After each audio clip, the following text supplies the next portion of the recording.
Tangkhul katamnaw saklong na second edition of Top Performers and Top Achievers Award ngaran mi da klewi ningrin pa na wakathakla jika katamnaw bingli khanui thot chokra da kleiping na achieve sa da kleili Tangkhul wi apex podi akasa da katamnaw wang ning mi ra gajiwi organization linka ka hai juwe alung jili itumui mission aka fulfill ka sa nei gaji hangai itumna he organize ka sa hi apong tra khaina itumui le khawat le salala itumui alung hili mung ga pai ma ba ga pai lang mai da itumui issue wi alung hili tra ga itu Tangkhul katamnaw saklong hin spearhead sa salala hi da organize sa khami hu mangai na atumli encourage ka sa atumli support ka sa itumui recognize sa mi da le hi le da le gi ji hi chi thei khangai ne lang mai da achievers ping mang le itumna hi da award mi da le winning rin ba na wa ka thakla ji ka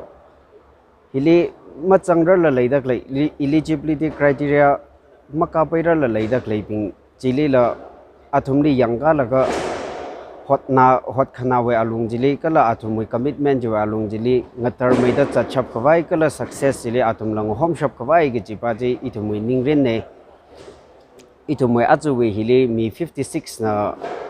award he sam go phangne lang mai da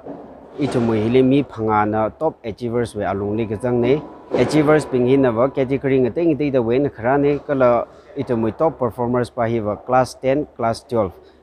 really arts science commerce we ne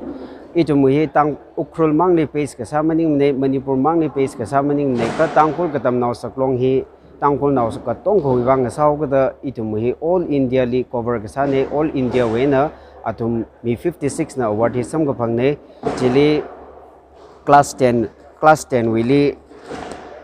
yinring bronro shimre hina timapur we na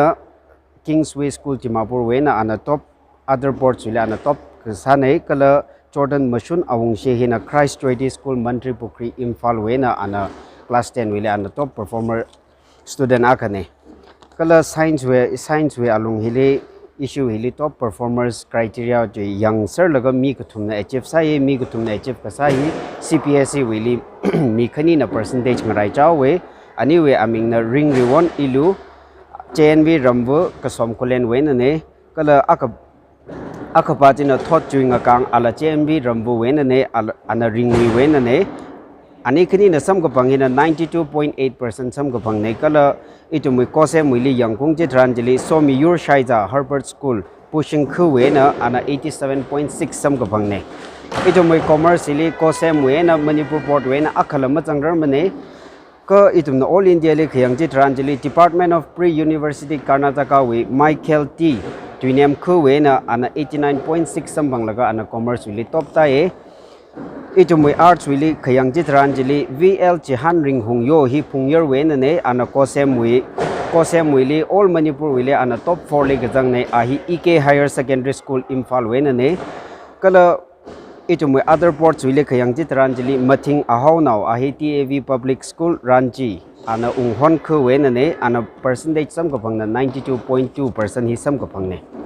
itumna student bengle encourage ka sa itumna support ka sa hi himang maning mane itumna apong ka chung gaina katom da leye kala itumui katom da klai alung jili mong ka pai ma wa ka pai lei salala yaroi we support ju alung jili itumna ping mai da kala malung chan mai da kala matha mai da itumna watsa wa shap bai yaroi katong khana la katom mi follow kala katom mi chinglo so khanui to chokra da klai ping jili la itumui encouragement itumui support hi lei mi ching sei ki hi hangai thankful to the TKS for hosting us with a token of love, and I hope that even though we all are not in the same field, we promise to work for a better outcome. Students will hardworking TKS recognize I personally find this a very good source of inspiration for future aspiring students. For the past 2 years, as we know, because of the pandemic,